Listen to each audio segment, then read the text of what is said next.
राम सुदर्शन छत्रसाल महाबली करियो बड़ी बड़े। प्रभु प्राणनाथ दर्शन जागनी लीला अध्याय 2।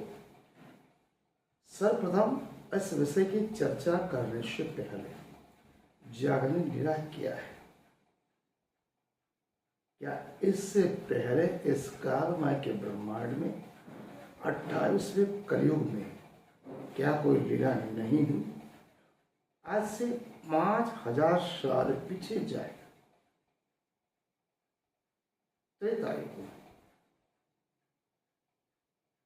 द्वापर में, सतयुग में, कलयुग में।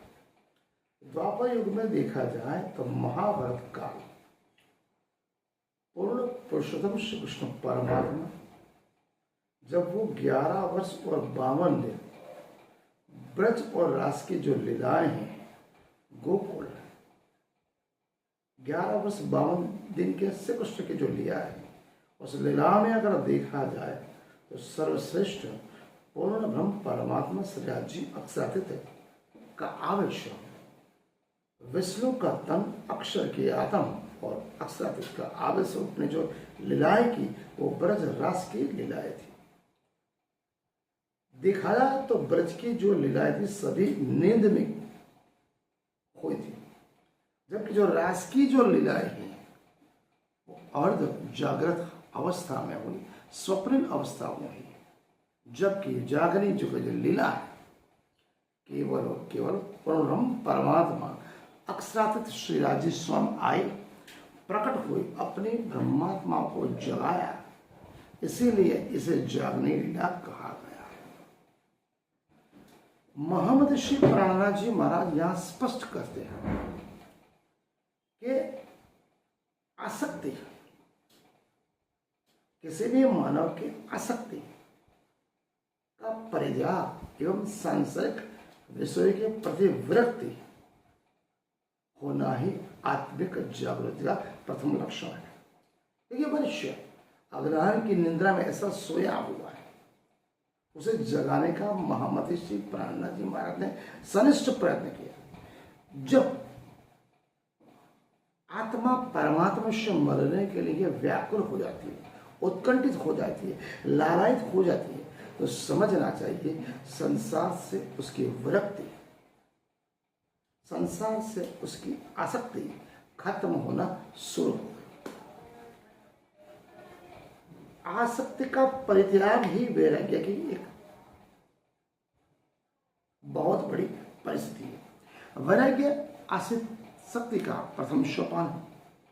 बाह्य वस्तुओं का मोह, लोभ अपने मन मस्तक एवं इंद्रियों को संयमित करके ऐसे बांधना है जैसे समुद्र में रहा हुआ कछुआ अपने सभी अंग प्रत्यंग को सिमट लेता है। उसी प्रकार बाह्य वस्तुओं से अपने मन मस्तिष्क और इंद्रियों से संयमित होना, जिसे आध्यात्मिक भाषा में स्थिति प्रज्ञ अवस्था बताई जाती है, वो जागृति की वास्तविक परिस्थिति है। महामती श्री प्राणनाथ जी की वाणी में वैराग्य का अर्थ सांसारिक परित्याग नहीं है। उन्होंने मनुष्य को अपने हृदय, मन, तन और आत्मा में चेतना को जागृत कर परमात्मा से मिलना, उनके दर्शन करना, उनको रजाना, अपने आप को प्रेम और भक्ति में ऐसा सराबर करना जैसे अपने आप आपको संसार से विरक्ति हो जाएगी, संसार से आपकी आसक्ति अपने आप दूर हो जाएगी। या प्राणनाथ कहते हैं अपने प्रेम और भक्ति से परमात्मा के मिलन को ऐसी अवस्था बनाओ, संसार में रहते हुए भी आप परम परमात्मा को पा सको, दर्शन कर सको, परम धाम का दर्शन कर सको। इसलिए प्रेम और भक्ति रस से अपने आप को सींचने को बुलाए, नहीं कि संसार को त्यागना, यहाँ वहाँ भटकने की उन्होंने कतई बात नहीं की। ये बात थी प्रभु प्राणनाथ 18,758 चौपाई में प्रकाश हिंदुस्तानी में कहते हैं। पिया प्राणनाथ कहते हैं, जो जानो घर पाइया अपना तो एक राख्यो रस वैराग जी सकल अंग सुध सेवा की जो इन विध घर बैठो जाग जी उन्होंने लोग जागे।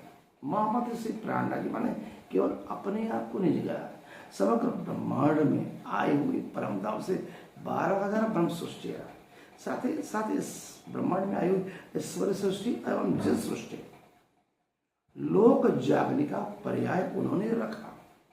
उनकी वाणी में कई स्थानों पर महामतिषि प्रहलाद जी की वाणी में कई स्थानों पर मुखारविद हुआ है लोक जागने का उन्होंने पर्याय रखा, जिसमें सामूहिक जागरण, तारतम ज्ञान का प्रकाश, आत्मिक जागृति, परम धाम चतुर्दश का अखंड आनंद, सुख आनंद ऐश्वर्य, परम परमात्मा से मरना और हिंदू मुस्लिम सिख ईसाई जात पात ऊंच नीच अमीर गरीब जो भेदभाव है वैर है वमनुष्य उसको मिटाकर सबको एक रस होने की, सबको एक रस बनाने की, सबको एक रस हिल मिल के मनुष्य मात्र एक समान, हम सभी परमात्मा की संतान हैं।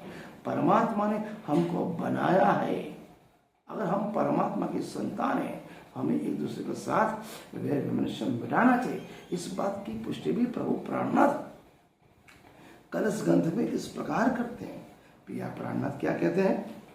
असत सो उल्टाए के सत सो कराऊं संग, पर आत्म सो बंद बांध, जो होए ना कबहू बम, पियो जगाए मोहे अकली। पिया प्राणनाथ कहते हैं सदगुरु धनी दीठ ने मुझे स्वयं अकेले को जगाया, मैं जगाऊं बांधे जो मैं समग्र सामूहिक जागने के पक्ष में हूं। ये जिम्मे जुटी दुख की, ये दुनिया दुख की है, हमें संसार में दुख का खेल देखने आई। ये नश्वर ब्रह्मांड सभी आसक्तियां हैं, उसे वैराग्य होना ऐसा संभव नहीं है।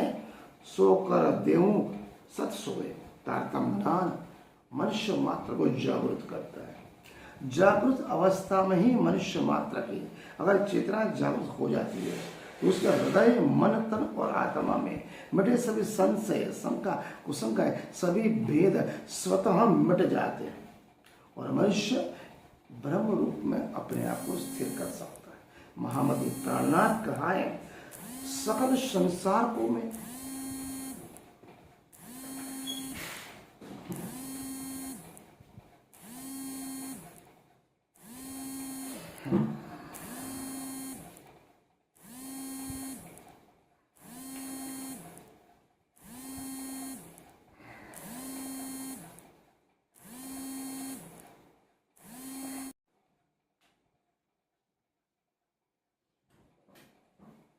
महंत श्री प्राणनाथ जी महाराज यहां स्पष्ट कहते हैं जब तक इस परमधाम से आए हुई सभी ब्रह्मात्मा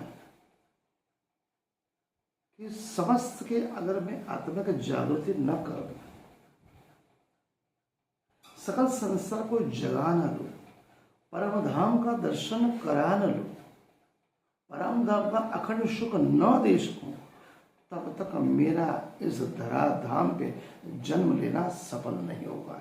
ये महामति श्री प्राणनाथ जी महाराज का वचन है। प्रभु प्राणनाथ यहाँ कीर्तन में क्या कहते हैं?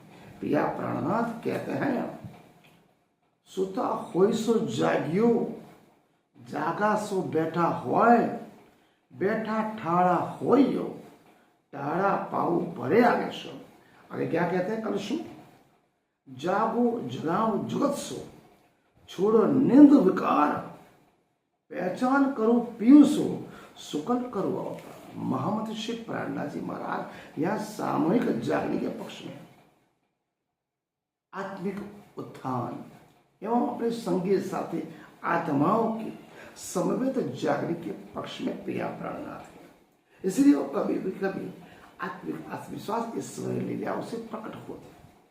इस गहन आत्मविश्वास एवं प्रभु प्राणनाथ के संगी साथी अंगनाओं का उन पर अटूट विश्वास, अटूट श्रद्धा, अटूट निष्ठा अटूट प्रामाणिकता के आधार पर ही समर्पण भाव से ही महामत से प्राणनाथ जी महाराज इस धराधाम पे उनका अवतरित होना सफल हुआ, साथ साथ उनकी जागनी सफल हुई। महामत श्री प्राणनाथ जी महाराज का एक मानव इस कालमय के ब्रह्मांड में आके मोह और निद्रा में कैसे फंसा हुआ है, अपने चेतना सोई हुई है, उस आत्मा को जागृत कर परम धाम परमात्मा का दर्शन, परम धाम के सभी 24 पक्ष का वर्णन, परमात्मा के पास पहुंचाना और जागरण जब तक न हो तब तक वो अपने आप को सफल नहीं मानते। कहने का तात्पर्य, जब तक इस ब्रह्मांड में सभी ब्रह्म सृष्टियां और सकल जग जागृत नहीं हो जाता तब तक प्रिया प्राणनाथ अमृत कार्य करने वाले हैं। आज का अध्याय हम यहाँ पूर्ण करते हैं। प्रणाम।